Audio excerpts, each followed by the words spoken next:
Irmãos, graça e paz, tudo bom com vocês? Vamos começar hoje alguns estudos sobre profecias. A gente vai ler algumas profecias, eu vou fazer alguns links com os evangelhos. A gente vai ler também Apocalipse. E o intuito é entender essas profecias, né? Fazendo esse link com os evangelhos, com as palavras de Jesus, com as palavras dos discípulos, dos apóstolos, né? E saber basicamente o momento que a gente está vivendo de acordo com a palavra, tá? E a gente vai ler hoje, a gente vai estudar Isaías 11, tá? Então a gente vai ler esse capítulo inteiro e vai tentar entender ele. E uma coisa interessante que eu quero já deixar aqui para vocês é que as profecias elas não têm um cumprimento determinado. Elas não necessariamente se cumprem uma vez e depois não vai se cumprir mais. E ela é como se fosse algo que evolui, né, as profecias. Isso a gente consegue entender por algumas profecias de Daniel e algumas outras, que eu vou dar outros exemplos quando eu for falar lá de Apocalipse 12, eu vou dar alguns exemplos melhor. Mas como esse capítulo é longo, eu vou ir direto para ele. A gente vai ver aqui nesse capítulo interessante que ele vai apresentar as duas vindas de Cristo. Só que ele não deixa claro isso. Então é até interessante porque o povo, quando Jesus veio para a Terra, os estudiosos, todos eles, não era tão claro que o Messias viria e já não seria aquele Messias que ia tomar o reino e que ia instaurar a paz. Porque isso a gente sabe que vai acontecer na segunda vinda de Cristo. Só que isso não é claro, que ele viria uma vez, iria morrer e ia ressuscitar, depois de um tempo ele viria de novo para instaurar isso. Nas profecias a gente vê como se fosse uma coisa só. Talvez é como os profetas viam, eles não entendiam muitas coisas que eles viam exatamente, mas eles profetizavam que o Senhor estava passando para eles, né? Então a profecia é como ela, sabe quando você está vendo de longe assim um monte de montanha? É como se uma montanha estivesse do lado da outra, mas quando você vai chegando perto, tá uma montanha aqui, outra mais para trás, outra lá atrás. As profecias elas são assim, elas têm as características, elas não acontecem de uma vez, elas têm um progresso. Tá? E essa profecia de Isaías 11 é um exemplo, e a gente vai ver isso agora. Tá? Então, a partir do verso 1. Porque brotará um rebento do tronco de Jessé, e das suas raízes um renovo frutificará. Então, está falando aqui do Messias. Né? Vai vir um rebento do tronco de Jessé, da raiz de Jessé. E repousará sobre ele o Espírito do Senhor, o Espírito de sabedoria, de inteligência, o Espírito de conselho, de fortaleza, o Espírito de conhecimento e de temor. Então, sobre esse rebento, que seria do tronco de Jessé, da raiz de Jessé, teria ali o Espírito de Deus. E deleitar-se-á no temor do Senhor, e não julgará segundo a vista dos seus olhos, nem repreenderá segundo o ouvir dos seus ouvidos. Ou seja, esse tal Messias, esse tal rebento, da raiz de Jessé, não ia julgar com os olhos, não ia julgar conforme ele via as coisas, ou como ele achava, mas ele ia julgar segundo o coração. E a gente vê que Jesus exatamente fazia isso. Diversas vezes ele sabia o que estava no coração dos fariseus ou de quem estava à volta dele ali e soltava ali uma palavra de sabedoria. Né? Então ele sempre julgava pelo coração. Ou mesmo a mulher ali que deu a viúva, né, que foi depositar o dinheiro ali no gasofilácio, lá na sinagoga, né, no templo. E ela deu tudo que ela tinha. O Senhor viu que era aquelas moedinhas, não é porque ela estava dando pouco, é porque era tudo que ela tinha. Né? Ela não estava querendo se achar igual aos fariseus, né, que depositavam muito dinheiro para todo mundo ver. Então ele julgava ali conforme ele conhecia as intenções do coração das pessoas. E continua no verso 4. Mas julgará com justiça os pobres e repreenderá com equidade os mansos da terra. Então, com justiça, com equidade. Até aqui a gente vê que fala claramente da primeira vinda do Senhor. Por que é tão claro? Porque ele já veio. A gente já sabe o que ele fez. Então, você vê que até aqui está falando de Cristo, é realmente o que ele fez, foi realmente o que aconteceu. Mas a partir já dessa metade do versículo 4 já começa a ficar diferente, porque é o que ele fala. E ferirá a terra com a vara da sua boca, e com o sopro dos seus lábios matará o ímpio. Essas frases que eu li agora, Paulo cita lá em 2 Tessalonicenses 2, verso 8, como se fosse o Messias vindo na segunda vinda dele, matando o anticristo. Esse ímpio que Paulo se refere é o anticristo. É a figura do anticristo. Então, a partir já desse verso, é como se já estivesse falando da segunda vinda. tá? Não está separado, isso não está separado porque ali é como os profetas viam, eles estavam passando, mas é o mesmo Messias, tecnicamente. Jesus vai vir, vai julgar com mansidão, com retidão, vai instaurar a paz e tudo mais, e já vai matar o ímpio. Mas isso não aconteceu ainda. Então aqui a gente já vê uma divisão, nesse mesmo capítulo. As profecias elas têm essa característica. Vamos continuar lendo aqui. E a justiça será o cinto dos seus lombos e a verdade o cinto dos seus rins. Legal. A partir do verso 6. E morará o lobo com o cordeiro, o leopardo com o cabrito se deitará. E o bezerro, o filho do leão, a né de ovelha viverão juntos. E um menino pequeno os guiará. Então a gente já vê claramente aqui, né, se tratando da segunda vinda de Cristo, quando o reino dele estiver pleno nessa terra.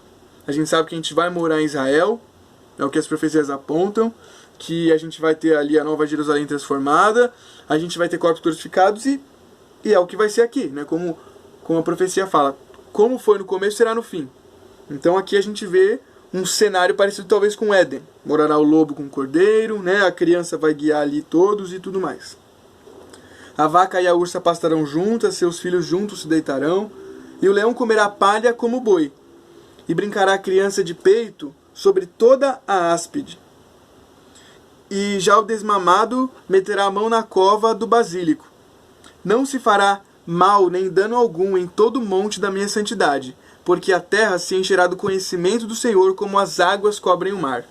Tem uma profecia de Jeremias 31, lá no verso 32, 33, que diz que a gente não ia, que a nova aliança, né, uma das características dela, quando o Senhor viesse instaurar, né, iria acontecer isso. A terra ia se encher do conhecimento de Deus. Você não ia precisar mais falar para o seu irmão quem era Deus. Todo mundo ia saber quem era Deus. E a gente sabe que isso não de fato acontece. Pregar o evangelho ainda é uma necessidade. É algo que a gente precisa fazer hoje. É como Jesus fala ali nos últimos versículos de Mateus 28.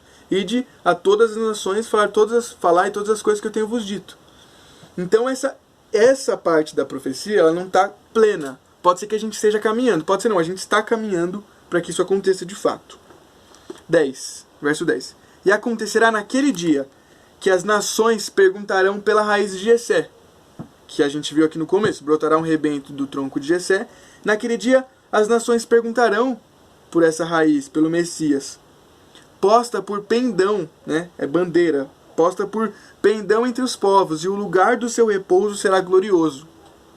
Porque há de acontecer naquele dia que o Senhor tornará a estender a mão para adquirir outra vez os resíduos do seu povo, que restarem da Assíria, do Egito, de Patros, da Etiópia, de Elão, de Sinar, de Amate e das ilhas do mar. Então aqui já começa uma outra coisa bem interessante. A gente vai ver no próximo vídeo, provavelmente, que eu vou postar para vocês. Eu vou ler Oséias 1, e a gente vai ver essa divisão das casas de Israel. A gente sabe que, né, aqui tem duas casas. Tem a casa de Efraim, que são 10 tribos, e Judá, que são 2 tribos.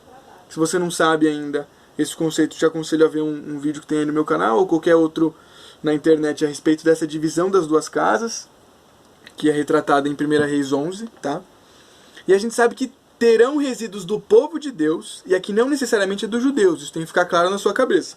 Não está falando aqui para judeus, necessariamente. Está falando para o povo de Israel, que até então era composta por judeus. Até a vinda de Jesus, até a morte dele, o povo era composto por judeus. A partir de Cristo, não mais. A descendência de Abraão já é pela fé. Os gentios já fazem parte, já podem fazer parte através de Jesus. Então, a descendência de Abraão, a partir da primeira vinda de Cristo, ela já não é contada mais pelo sangue como era até então. Então, só que aqui está falando do povo de Deus, isso não muda. Serve para nós hoje, para você, se você é povo de Deus através de Jesus. Que naquele dia, ou seja, nesse tempo em que veio a raiz de Jessé e tudo mais, a profecia está evoluindo, né? Ele vai estender as mãos para adquirir os resíduos. Quem restou? Em que terra? Aqui ele cita terras de todos os lugares, de tudo que está em volta de Israel. Assíria, Egito, Patros, Etiópia, Elão, Sinar, Amate, ilhas do mar. E aí continua, e levantará um pendão, né, uma bandeira, entre as nações, e ajuntará os desterrados de Israel e os dispersos de Judá, e congregará desde os 4 confins da terra. Então, eu vou ligar esse texto que a gente acabou de ler em duas passagens diferentes, uma de Mateus e uma de João, que vai dar uma luz, uma luz pequena aqui pra gente. Então, mais uma vez, ele vai estender, ele vai juntar os desterrados de Israel e os dispersos de Judá. E aqui ele já está fazendo divisão. Israel era como era chamada a tribo do norte, as 10 tribos, a tribo de Efraim, e Judá a tribo do sul, que é de onde se originam os judeus, da tribo de Judá, né? Que mais pra frente, depois do exílio babilônico, Judá é o único Israel fica praticamente Judá, né? As tribos do norte elas se dispersam e não são mais necessariamente Israel. É conhecido como samaritanos, que a gente vê bastante no Novo Testamento. Então ele vai, só que assim, a profecia é essa, o Senhor vai pegar os desterrados de Israel que sobraram e vai trazer de volta, os de Judá também, eles vão estar espalhados por todo o planeta. Aqui em João 11, a partir do verso 49, a gente vê o seguinte: E Caifás, um deles, que era sumo sacerdote naquele ano, lhes disse: Vós nada sabeis, nem considerais que nos convém que um homem, está falando de Jesus, Caifás, o sumo sacerdote, morra pelo povo, e que não pereça toda a nação. Então Caifás está falando o seguinte: vocês não estão entendendo. Esse homem, Jesus, que a gente está perseguindo, né, ele vai morrer para que toda a nação, todo o povo dele não precise morrer. Ele vai morrer no lugar deles. Vocês não estão entendendo. Nem considerais que nos convém que um homem morra pelo povo e que não pereça toda a nação. Ora, ele não disse isso de si mesmo, mas sendo o sumo sacerdote naquele ano, profetizou que Jesus devia morrer pela nação, pelo povo dele, que até então composto de judeus, certo? E aí só que o texto continua o seguinte: e não somente pela nação, mas também para reunir em um corpo os filhos de Deus que andavam dispersos. Quem são esses filhos de Deus que andavam dispersos?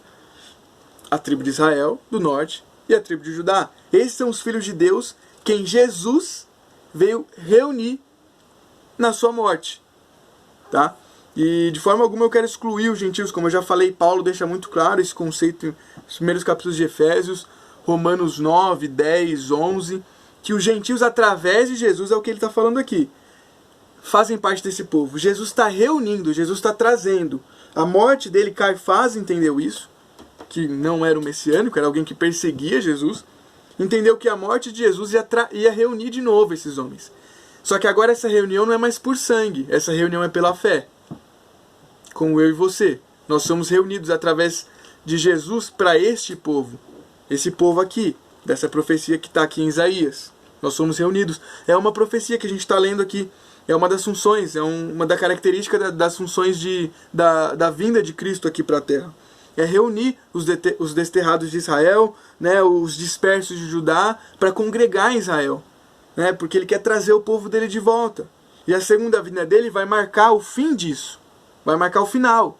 É o ponto marcante, é o ponto que a gente espera. Só que é o momento que ele vai falar: bom, o meu povo agora vem, quando Jesus volta. A gente não vai ser arrebatado nos céus, encontrar com o Senhor Jesus nos ares? Para quê? Para ir para onde? Para ir para Israel, para nossa terra. Tá? Então a gente viu aqui em João que Caifás entendeu isso, que ele ia morrer não só pela nação, pela aquela nação de judeus que estavam contidas ali em toda a Judéia naquela época, mas por um grupo de filhos que andavam dispersos. E se dispersaram quando? A gente vai ver no próximo vídeo, estudando Oséias 1, tá? Mas é um grupo de filhos que se dispersou em algum momento, tá? E agora, também dentro desse texto, eu vou ler um versículo de Mateus 24. Mateus 24, 31, né? Mateus 24, Jesus está falando ali é o sermão profético, né? O princípio das dores, ali o fim dos dias, as tribulações, tudo mais. E ele fala o seguinte: e ele virá, e ele enviará os seus anjos com rijo clamor de trombeta, os quais ajuntarão os seus escolhidos, desde os 4 ventos, de uma extremidade dos céus à outra. E aqui no final do verso 12 de Isaías 11, fala assim, né? Vou ler o verso 12 todo. E levantará um pendão entre as nações, e ajuntará os desterrados de Israel, e os dispersos de Judá, e congregará desde os 4 confins da terra. É a mesma linguagem que o Senhor usa aqui, que os anjos ajuntarão os seus escolhidos desde os 4 ventos, de uma extremidade à outra dos céus, né? Essa linguagem é bem usada nos profetas, que eles se dispersaram aos 4 ventos e tudo mais. Então o Senhor está falando aqui que na segunda vinda dele seria marcada por isso. né, com rijo clamor de trombeta pelos anjos, ele ajuntarão os escolhidos nos 4 cantos da terra. O seu povo, esses são os escolhidos, é o povo de Deus. Os judeus, não mais, somente os judeus. Os judeus também, claro, todos os judeus crentes em Yeshua, em Jesus. Mas nós, gentios também, crentes em Jesus, somos um povo. Não há divisão de povos, não há 2 povos que o Senhor ama. O Senhor ama os judeus, mas também ama os gentios. Não. Os judeus e os gentios, crentes em Jesus, são um povo, um corpo, um só espírito. Tá? Então não há divisão, isso aqui eu já vou finalizar já falando isso, não há divisão entre Antigo e Novo Testamento para você que é filho de Deus, para você que através de Jesus é filho de Deus. Para você, todas as profecias aqui, que até então era para o povo de Israel, que era só composto de judeus a partir de um momento e até um momento, é para você, porque você é esse filho. A palavra fala que através de Jesus você é filho de Abraão pela fé. Pela fé você tem as promessas que foram prometidas a Abraão. E a descendência dele, não a você. Mas através de Jesus você é essa descendência. Então o povo que saiu do Egito e passou pelo deserto, todas aquelas provações e viu aqueles milagres, é o seu povo, não é o povo judeu. Ah, ele judeu passou por isso, eu não. É você. Você é filho de Abraão através da fé em Jesus. Vamos terminar aqui o capítulo 11, tá? Pra gente finalizar. A partir do 13. E desterrar-se-á a inveja de Efraim, aqui é um outro conceito muito legal, e os adversários de Judá serão desraigados. Efraim não invejará Judá, e Judá não oprimirá Efraim. Para entender esse verso aqui legal, seria legal vocês entenderem a parábola do filho pródigo. Porque quando o Senhor fala do filho pródigo, é um pai com 2 filhos, um sai e depois esse um que saiu se prostituiu volta. Tem tudo a ver com as 2 casas, com essa divisão das casas. Né? Como Oséias fala, como aqui fala. É um irmão que sai, se prostitui, pega herança, volta. O que estava lá ficou com raiva, porque ele estava lá o tempo todo e o pai não deu para ele um banquete como deu para o filho. Né? E o outro filho também tinha inveja desse daí e tudo mais. Então vamos continuar. Mas para entender legal, né, faz um paralelo com a parábola do filho pródigo, posso fazer isso mais para frente. Antes voarão sobre os ombros dos filisteus ao ocidente, juntos despojarão os filhos do oriente. Em Edom e Moabe lançarão as mãos, e os filhos de Amon lhes obedecerão. E o Senhor destruirá totalmente o braço do mar do Egito, e moverá sua mão contra o rio com a força do seu vento, e ferindo-o, dividi-lo-á em 7 correntes. E haverá caminho plano para os resíduos do seu povo que restarem da Síria, como sucedeu a Israel num dia em que subiu da terra do Egito. Né? Como sucedeu aqui naquele tempo, o Senhor abriu o caminho para o povo. Tá? Então, o vídeo de hoje acaba por aqui. Eu vou continuar fazendo alguns vídeos explicando algumas profecias e fazendo essa junção de textos, para a gente ver um pouco dela quando foi profetizada, um pouco dela sendo cumprida, para a gente poder entender o que resta se cumprir, como resta se cumprir, e alguns conceitos para que a gente possa entender o povo que a gente é, o que a gente tem que pegar da Bíblia para nós ou não. Amém? E se você tem algum comentário, alguma coisa, tem meu contato aí na descrição do vídeo. E se quiser deixar algum comentário e compartilhar também esse vídeo para que mais pessoas possam ser abençoadas e incentivadas, né, a estudar a palavra do Senhor, para saber mais um pouco de quem você é, da onde você veio, para onde você vai, o que você tem que fazer, qual que é a sua função. Essa é uma dúvida de muitas pessoas hoje. Essa crise existencial, ela é super comum hoje, no meio cristão, muito. E talvez seja isso, talvez seja essa falta de conhecimento, quem você é, o que você tem que fazer, qual é o seu povo, qual é a sua função. E isso é muito importante para a sua caminhada com Cristo. Porque a gente só toma uma decisão quando a gente tem certeza do que está acontecendo. E quem coloca certeza no nosso coração é o Senhor, é pela fé. Só que a palavra fala que a fé vem pelo ouvir. E ouvir a palavra de Deus não é ouvir profecias ou ouvir qualquer coisa, é ouvir a palavra. Porque a palavra fala de você, ela fala de você o tempo todo, ela fala do povo de Deus. Quem é o povo dele, o que ele escolheu, para que ele escolheu, o que o povo tem que fazer, para onde o povo vai. Então tem muitos exemplos aqui que o Senhor está falando isso pra gente, a gente precisa conhecer. Amém? Então, fique com o vídeo aí, que o Senhor abençoe vocês. A paz do Senhor.